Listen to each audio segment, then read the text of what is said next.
আসসালামু আলাইকুম, স্বাগত জানাচ্ছি চ্যানেল আই সংবাদে। এখনকার সংবাদ আয়োজন নিয়ে সাথে আছি মেহরুন্নেসা তাহমিনা।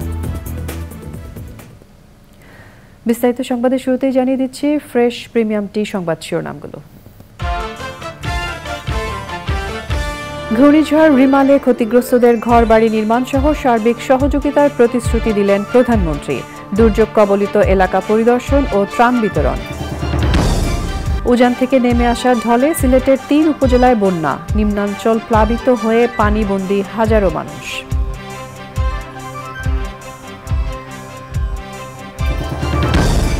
এবং কলকাতায় উদ্ধার হওয়া মাংসপিণ্ড এমপি আনারের বলে গোয়েন্দাদের ধারণা। হত্যার কারণ এখনই বলা সম্ভব নয় বলে মন্তব্য।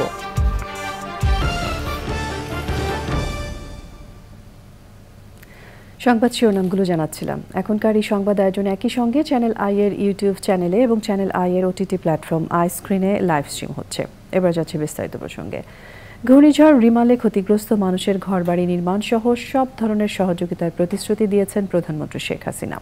পটুয়াখালীতে ঘূর্ণিঝড় রিমাল পরবর্তী দুর্যোগ কবলিত এলাকা পরিদর্শন শেষে কলাপাড়া সরকারি মোজাহার উদ্দিন বিশ্বাস ডিগ্রি কলেজ মাঠে দুর্গতদের মাঝে ত্রাণ বিতরণ করে প্রধানমন্ত্রী বলেন, আওয়ামী লীগ সরকার ক্ষমতায় আছে বলেই দক্ষিণাঞ্চলের উন্নতি হয়েছে। উন্নয়নের এই ধারা অব্যাহত থাকবে বলেও উল্লেখ করেন তিনি। পটুয়াখালী থেকে এনায়েতুর রহমানকে সঙ্গে নিয়ে মহসিন হোসেনের ভিডিও চিত্রে সাদি মাহমুদের রিপোর্ট। ঘূর্ণিঝড় রিমালের প্রভাবে টানা বৃষ্টি ও জলোচ্ছ্বাসে উপকূলীয় এলাকা যেন এক ধ্বংসস্তূপ। রিমাল আঘাত হানার পর 4 দিন পার হলেও এখানকার মানুষের জনজীবন স্বাভাবিক হয়নি এখনো। জোয়ারে ঘরবাড়ি আসবাবপত্র ভেসে গেছে। সহায় সম্বল হারিয়ে আপাতত দুবেলা দুমুঠো খেয়ে পড়েই বেঁচে থাকার উপায় খুঁজছেন তারা। ঘূর্ণিঝড় রিমালের আঘাতের ক্ষয়ক্ষতি ও উপকূলীয় মানুষের দুর্ভোগ নিজ চোখে দেখতে পটুয়াখালী পরিদর্শনে প্রধানমন্ত্রী শেখ হাসিনা। হেলিকপ্টারে করে আশেপাশের ক্ষতিগ্রস্ত এলাকা ঘুরে দেখেন তিনি।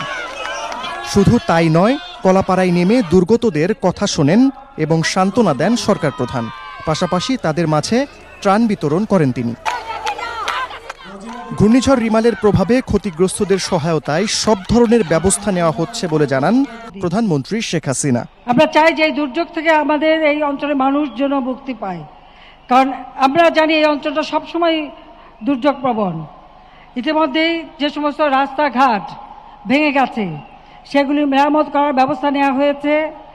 পাশাপাশি বাঁধ যেগুলি ভেঙে গেছে, বাঁধ নির্মাণের কাজ ইতিমধ্যে আমরা শুরু করে দিয়েছি, যাতে বর্ষার আগেই আমরা এই বাঁধগুলি নির্মাণ করে জলোচ্ছ্বাস বা পানির হাতে মানুষকে বাঁচাতে পারি, সেই ব্যবস্থা আমরা নিয়েছি। তাছাড়া যাদের ঘর বাড়ি ভেঙে গেছে ইতিমধ্যে আমরা খোঁজ নিতে বসেছি, যেখানে যেখানে যাদের বাড়ি ঘর ভেঙেছে তারা যাতে ঘর বাড়িগুলি আবার মেরামত করতে পারেন, আবার নির্মাণ করতে পারেন, সেই ব্যবস্থাও ইনশাল্লাহ আমি করে দেব। অন্তত এইটুকু ভরসা আপনারা রাখবেন। অবহেলিত দক্ষিণাঞ্চলের উন্নয়নে সরকার বিশেষ গুরুত্ব দিয়েছে উল্লেখ করে প্রধানমন্ত্রী বলেন, দেশব্যাপী উন্নয়নের ধারা অব্যাহত থাকবে। প্রাকৃতিক দুর্যোগ আসবে, কিন্তু সেটাকে মোকাবেলা করে মানুষের জীবন মান রক্ষা করা, সেটাই আমাদের লক্ষ্য। সেই কাজটাই আমরা করে যাচ্ছি। সার্বিকভাবে একটা দেশের উন্নয়নের যা প্রয়োজন সেটা করে এই দেশটাকে আমরা উন্নত সমৃদ্ধ সোনার বাংলাদেশ করব। পরে কলাপাড়ায় মুক্তিযোদ্ধা শেখ কামাল সেতু পরিদর্শন করেন প্রধানমন্ত্রী শেখ হাসিনা। প্রবল ঘূর্ণিঝড় রিমাল চলে গেলেও রেখে গেছে শত সহস্র ক্ষত। আপাতত আবারও মাথা তুলে দাঁড়ানোর উপায় খুঁজছেন উপকূলবাসী। তারা বলছেন, এমন অবস্থায় সরকার প্রধানের দুর্যোগ কবলিত এলাকা পরিদর্শন নিঃসন্দেহে তাদের ঘুরে দাঁড়াতে অনুপ্রাণিত করবে। সাদি মাহমুদ, চ্যানেল আই, কলাপাড়া, পটুয়াখালী। ভারতের উজান থেকে নেমে আসা ঢলে সিলেটের গোয়াইনঘাট, জৈন্তাপুর, কোম্পানিগঞ্জ ও কানাইঘাট উপজেলায় বন্যা দেখা দিয়েছে। প্লাবিত হয়ে পড়েছে এই 3 উপজেলার বেশিরভাগ নিম্নাঞ্চল।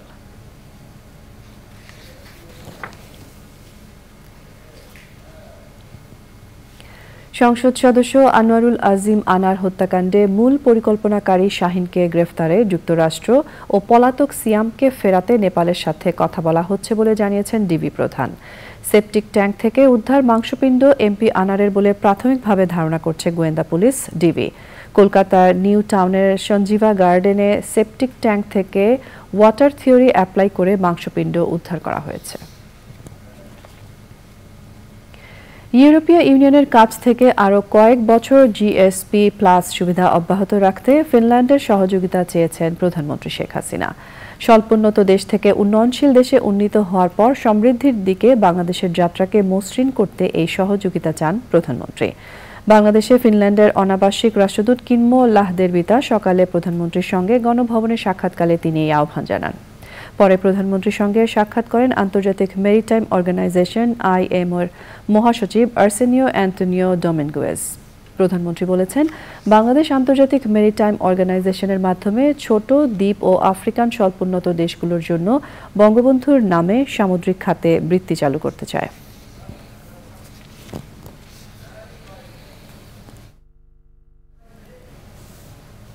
সংবাদের এ পর্যায়ে আমরা নিয়ে নিচ্ছি একটা বিরতি এবং বিরতির পর আরো যা থাকছে। রাফায় ইসরায়েলি বাহিনীর সর্বাত্মক হামলায় আরো অর্ধশত ফিলিস্তিনি নিহত। হামাসকে ধ্বংস করতে গাজায় আরো 7 মাস যুদ্ধ চালানোর হুমকি। স্বাগত জানাচ্ছি আরো একবার চ্যানেল আই সংবাদে। আমিন জুয়েলার্স আন্তর্জাতিক সংবাদ।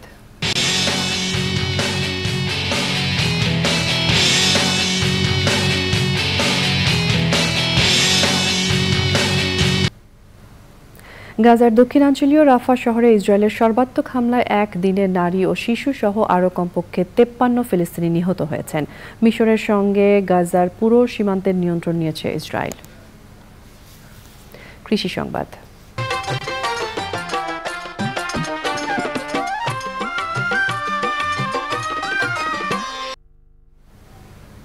মেহেরপুরে বিশেষ আবাসন পদ্ধতিতে মুরগি পালন করছেন খামারিরা। এই পদ্ধতিতে মুরগি পালন করে নারীরা তাদের অর্থনৈতিক অবস্থার ইতিবাচক পরিবর্তনও ঘটিয়েছেন। সেই সাথে বেড়েছে ডিম উৎপাদন। প্রকৃতি সংবাদ।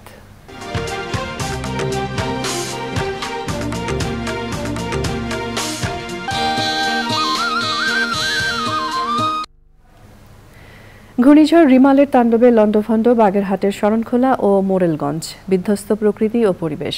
সাইক্লোন শেল্টার সহ উপকূলীয় অঞ্চলে দেখা দিয়েছে খাদ্য ও সুপেয় পানির তীব্র সংকট। এখনও পানিবন্দী লাখো মানুষ। প্রাথমিকভাবে ক্ষয়ক্ষতির পরিমাণ 300 কোটি টাকার বেশি বলছে প্রশাসন। এবারে রয়েছে এক্সিম ব্যাংক বাণিজ্য সংবাদ।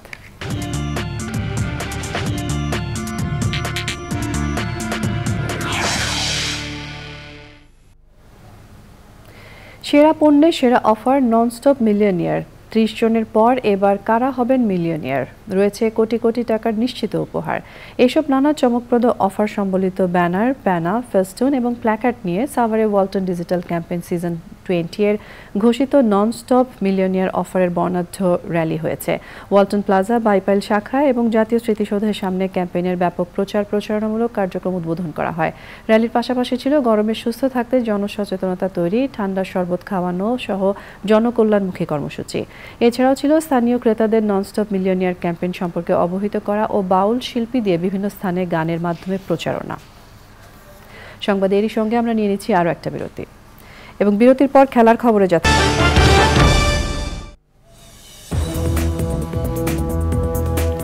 স্বাগত জানাচ্ছি আরও একবার চ্যানেল আই সংবাদে। এবারে রয়েছে খেলার খবর।